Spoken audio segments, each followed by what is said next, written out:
day, all night, and we're looking at it as it moves over Jamaica and then heads toward, you can hear the wind, right? It is a Cat 4 hurricane, winds of 145 miles an hour. All right, Kellyanne, take it from here. Yes, well, so Kingston right now is still in some of that tropical storm force wind, but you can see where the storm itself is located. It's well northwest of Kingston. At this point, I would say it's probably 90 to even 100 miles northwest of Kingston, but it's starting to move off of the island of Jamaica. The outer bands extend well through Cuba, and that is where we're looking for impact next.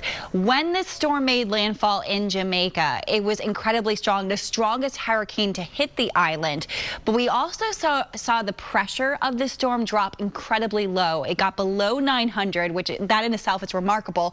We compare the pressure that got down to 892 to previous storms in the Atlantic Basin.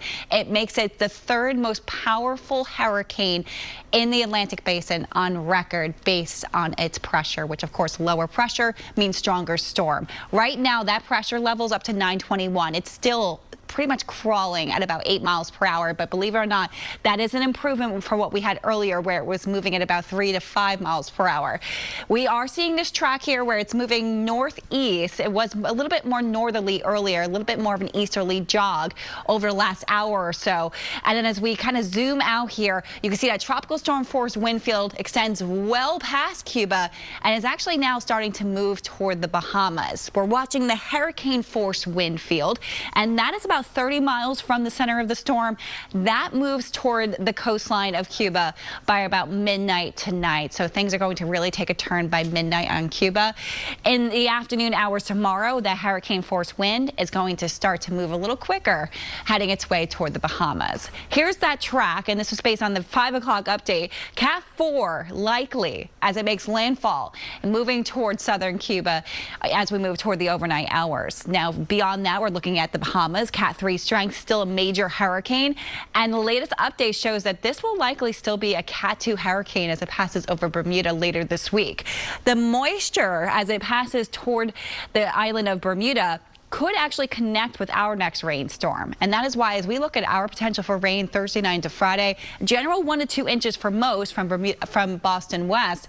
But in southeastern Massachusetts, we could see pockets of 3 to 3.5 inches. So this could be a real soaker in spots. That's the next threat on our radar.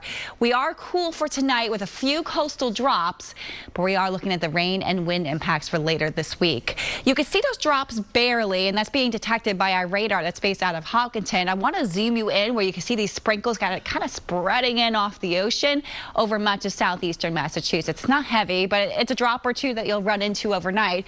Lows tonight in the 40s, and then it stays cool tomorrow. We struggle to hit 50.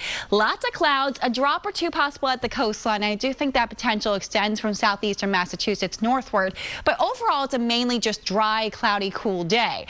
We get into the rain by Thursday evening. Initially it's light and just showers, so your evening commute's okay initially. If you're a late evening commuter, you can see here at 8 o'clock we're in a wall of rain, and those downpours develop in the overnight hours. By Friday morning they're moving on out. The other aspect to the storm is the wind. It is actually strongest Friday night for trick-or-treaters into Saturday morning, where we could see wind speeds of 35 to 45 miles per hour. But the good news is, Ed and Maria, we always keep an eye on our weekend, and it does include sun, and it will be dry, so you can get out and about after this storm that moves through.